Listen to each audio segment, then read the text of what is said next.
ಉದಯಗಿರಿ ಗಲಾಟೆ ಬಗ್ಗೆ ಇದೀಗ ರಾಜಕೀಯ ಕೂಡ ಬಿರುಸುಗೊಳ್ತಾ ಇದೆ. ಪೊಲೀಸ್ ಇಲಾಖೆ ವಿರುದ್ಧವೇ ಕಾಂಗ್ರೆಸ್ ಆರೋಪವನ್ನ ಮುಂದುವರೆಸಿದೆ. ಪೊಲೀಸ್ ಠಾಣೆ ಮುಂದೆ 1,000 ಜನ ಇರಲೇ ಇಲ್ಲ. ಪೊಲೀಸರು 1,000 ಜನರ ಮೇಲೆ ಹೇಗೆ ಎಫ್ಐಆರ್ ಮಾಡಿದ್ರು? ಪೊಲೀಸ್ ಇಲಾಖೆ ವಿರುದ್ಧವೇ ಇದೀಗ ಎಂ ಲಕ್ಷ್ಮಣ್ ಆರೋಪ ಮಾಡಿದ್ದಾರೆ. ಪೊಲೀಸರೇ ಸುಖ ಸುಮ್ಮನೆ ಕೇಸನ್ನ ಹಾಕ್ತಿದ್ದಾರಂತೆ. ಮೈಸೂರಿನಲ್ಲಿ ಕಾಂಗ್ರೆಸ್ ಮುಖಂಡ ಲಕ್ಷ್ಮಣ್ ಗಂಭೀರ ಆರೋಪ ಮಾಡಿದ್ದಾರೆ.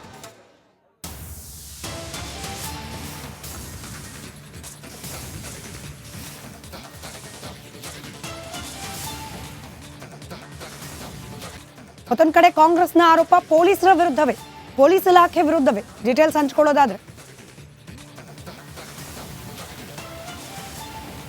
ಸ್ಮಿತಾ, ನೋಡಿ ಅವತ್ತು ಆದಂಥ ಘಟನೆ ನೋಡಿ, ಇವತ್ತು ಪೊಲೀಸರ ಮೇಲೆ ತುಂಬ ಆರೋಪಗಳನ್ನು ಮಾಡ್ತಿದ್ದಾರೆ. ಆದರೆ ನಮಗೆ ಇಲ್ಲಿ ಸ್ಥಳೀಯವಾಗಿ ಸಿಕ್ಕಂಥ ಮಾಹಿತಿ ಪ್ರಕಾರ ಒಂದು ವೇಳೆ ಏನಾದರೂ ಪೊಲೀಸರು ಅವತ್ತು ತತ್ಕ್ಷಣಕ್ಕೆ ಅಲರ್ಟ್ ಆಗಿಲ್ಲ ಅಂದಿದ್ರೆ ಇಡೀ ಪೊಲೀಸ್ ಸ್ಟೇಷನ್ಗೆ ಬೆಂಕಿ ಬಿದ್ದಿದ್ರು ಕೂಡ ಅದನ್ನು ಅಲ್ಲಗೆಳೆಯುವಂತಿಲ್ಲ ಅನ್ನುವ ಮಾತುಗಳು ಇಲ್ಲಿ ಕೇಳಿ ಬರ್ತಾ ಇದೆ. ನೋಡಿ, ಇವತ್ತು ಪೊಲೀಸ್ ಠಾಣೆ ಮುಂಭಾಗದಲ್ಲಿ ಕಂಪ್ಲೀಟ್ ಸ್ವಚ್ಛತೆಯನ್ನು ಮಾಡಲಾಗಿದೆ. ಇದೇ ಉದಯಗಿರಿ ಪೊಲೀಸ್ ಠಾಣೆಯಲ್ಲಿ ಅವಹೇಳನಕಾರಿ ರೀತಿಯಲ್ಲಿ ಒಂದು ಪೋಸ್ಟನ್ನು ಹಾಕಿದ್ದನ್ನ ಕಾರಣಕ್ಕಾಗಿ ವ್ಯಕ್ತಿಯೊಬ್ಬನನ್ನು ಅರೆಸ್ಟ್ ಮಾಡಿ ಇಲ್ಲಿಗೆ ಕರ್ಕೊಂಡ್ಬಂದಿದ್ರು. ಅವತ್ತು ಪೊಲೀಸರು ಸಾಕಷ್ಟು ಮುಂಜಾಗ್ರತಾ ಕ್ರಮವನ್ನು ಕೂಡ ತಗೊಂಡಿದ್ರು ಕೂಡ ನೋಡಿ ಸ್ಮಿತಾ, ಈ ಒಂದು ಪೊಲೀಸ್ ಠಾಣೆಯ ಸುತ್ತಲೂ ಕೂಡ ಇರುವಂಥ ಏರಿಯಾದ ಸಾಕಷ್ಟು ಗಲ್ಲಿಗಳಿಂದ ಸುಮಾರು 1000ಕ್ಕೂ ಹೆಚ್ಚು ಜನ ಬಂದು ಏಕಾಏಕಿ ಕಲ್ಲುಗಳನ್ನು ತೆಗೆದುಕೊಂಡು ಬಂದು ಇಲ್ಲಿ ಒಡೆಯುವಂಥ ಕೆಲಸವನ್ನು ಮಾಡ್ತಾರೆ.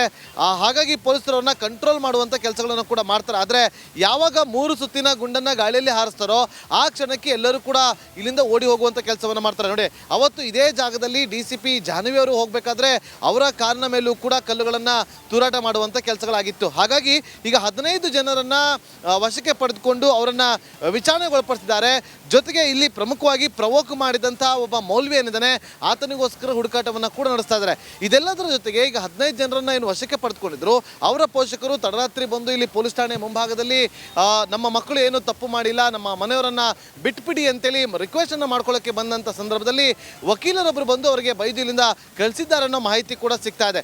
ಇದೆಲ್ಲದರ ಜೊತೆಗೆ ಸ್ಥಳೀಯ ಶಾಸಕರಾಗಿರುವಂಥ ತನ್ವೀರ್ ಶೆಟ್ಟಿ ಅವರು ಅಮಾಯಕರನ್ನ ಬಂಧಿಸಬಾರದು ಅಂತೇಳಿ 1000 ಜನರಲ್ಲಿ ಯಾರು ಅಮಾಯಕರು ಅಂತೇಳಿ ಈಗ ಪ್ರಶ್ನೆ ಉದ್ಭವ ಆಗುತ್ತೆ.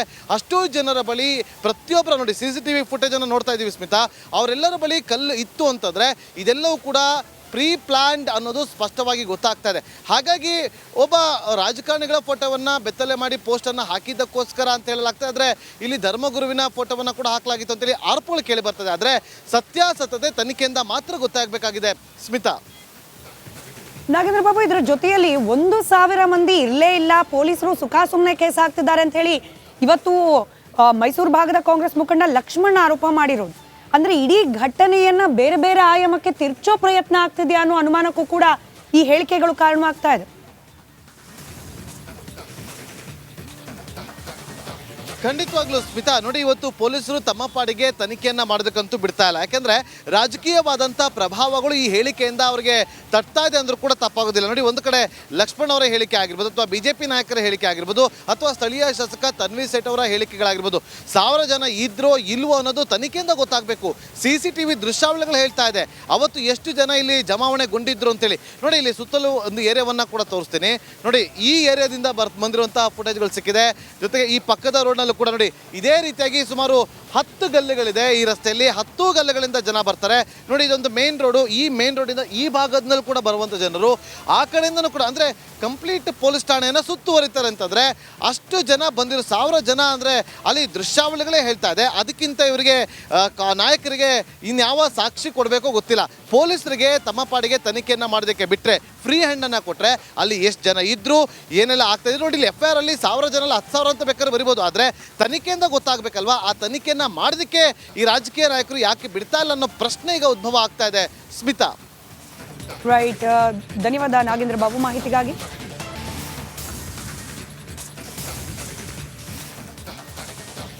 ಉದಯಗಿರಿ ಗಲಾಟೆ ಬಗ್ಗೆ ಇದೀಗ ರಾಜಕೀಯ ಕೂಡ ಬಿರುಸುಗೊಳ್ತಾ ಇದೆ. ಪೊಲೀಸ್ ಇಲಾಖೆ ವಿರುದ್ಧವೇ ಕಾಂಗ್ರೆಸ್ ಆರೋಪವನ್ನ ಮುಂದುವರೆಸಿದೆ. ಪೊಲೀಸ್ ಠಾಣೆ ಮುಂದೆ 1,000 ಜನ ಇರಲೇ ಇಲ್ಲ. ಪೊಲೀಸರು 1,000 ಜನರ ಮೇಲೆ ಹೇಗೆ ಎಫ್ಐಆರ್ ಮಾಡಿದ್ರು? ಪೊಲೀಸ್ ಇಲಾಖೆ ವಿರುದ್ಧವೇ ಇದೀಗ ಎಂ ಲಕ್ಷ್ಮಣ್ ಆರೋಪ ಮಾಡಿದ್ದಾರೆ. ಪೊಲೀಸರೇ ಸುಖ ಸುಮ್ಮನೆ ಕೇಸನ್ನ ಹಾಕ್ತಿದ್ದಾರಂತೆ. ಮೈಸೂರಿನಲ್ಲಿ ಕಾಂಗ್ರೆಸ್ ಮುಖಂಡ ಲಕ್ಷ್ಮಣ್ ಗಂಭೀರ ಆರೋಪ ಮಾಡಿದ್ದಾರೆ.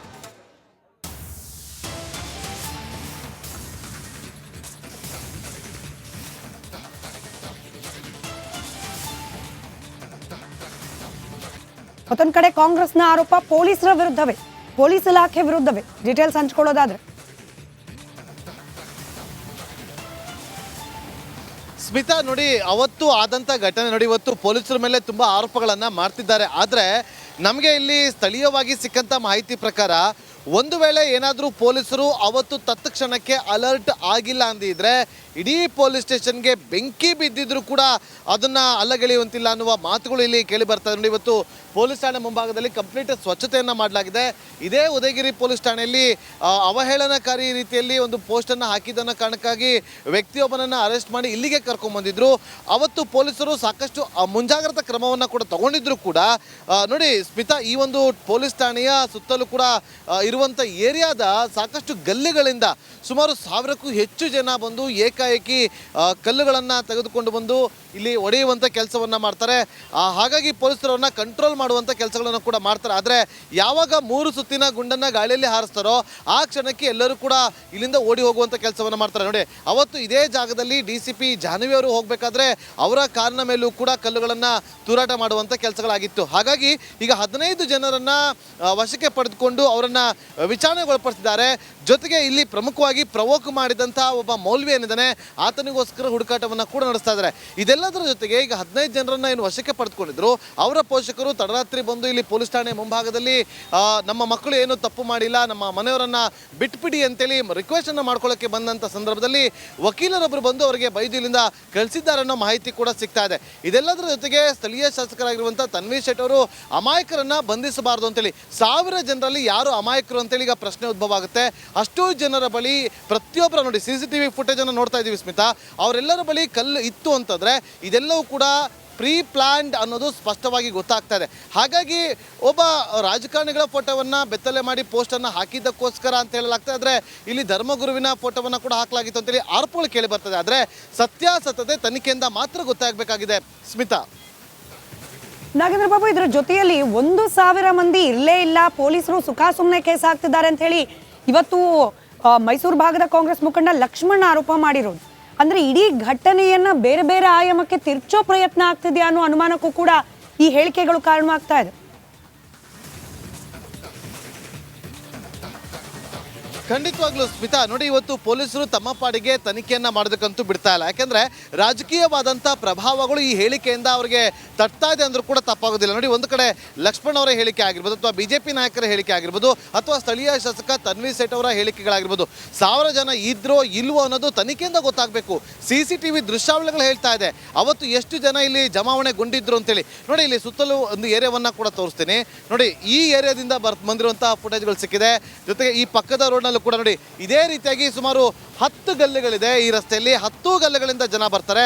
ನೋಡಿ, ಇದೊಂದು ಮೇನ್ ರೋಡು. ಈ ಮೇನ್ ರೋಡಿಂದ ಈ ಭಾಗದಲ್ಲಿ ಕೂಡ ಬರುವಂಥ ಜನರು ಆ ಕಡೆಯಿಂದನೂ ಕೂಡ ಅಂದರೆ ಕಂಪ್ಲೀಟ್ ಪೊಲೀಸ್ ಠಾಣೆಯನ್ನು ಸುತ್ತುವರಿತಾರೆ ಅಂತಂದರೆ ಅಷ್ಟು ಜನ ಬಂದಿರೋ 1000 ಜನ ಅಂದರೆ ಅಲ್ಲಿ ದೃಶ್ಯಾವಳಿಗಳೇ ಹೇಳ್ತಾ ಇದೆ. ಅದಕ್ಕಿಂತ ಇವರಿಗೆ ನಾಯಕರಿಗೆ ಇನ್ಯಾವ ಸಾಕ್ಷಿ ಕೊಡಬೇಕೋ ಗೊತ್ತಿಲ್ಲ. ಪೊಲೀಸರಿಗೆ ತಮ್ಮ ಪಾಡಿಗೆ ತನಿಖೆಯನ್ನು ಮಾಡೋದಕ್ಕೆ ಬಿಟ್ಟರೆ, ಫ್ರೀ ಹ್ಯಾಂಡನ್ನು ಕೊಟ್ಟರೆ ಅಲ್ಲಿ ಎಷ್ಟು ಜನ ಇದ್ದರು, ಏನೆಲ್ಲ ಆಗ್ತಾಯಿದೆ ನೋಡಿ. ಇಲ್ಲಿ FIR ಅಲ್ಲಿ 1000 ಜನ 10,000 ಅಂತ ಬೇಕಾದ್ರೆ ಬರಿಬೋದು. ಆದರೆ ತನಿಖೆಯಿಂದ ಗೊತ್ತಾಗಬೇಕಲ್ವಾ. ಆ ತನಿಖೆಯನ್ನು ಮಾಡೋದಕ್ಕೆ ಈ ರಾಜಕೀಯ ನಾಯಕರು ಯಾಕೆ ಬಿಡ್ತಾ ಇಲ್ಲ ಅನ್ನೋ ಪ್ರಶ್ನೆ ಈಗ ಉದ್ಭವ ಆಗ್ತಾ ಇದೆ ಸ್ಮಿತಾ. ರೈಟ್, ಧನ್ಯವಾದ ನಾಗೇಂದ್ರ ಬಾಬು ಮಾಹಿತಿಗಾಗಿ.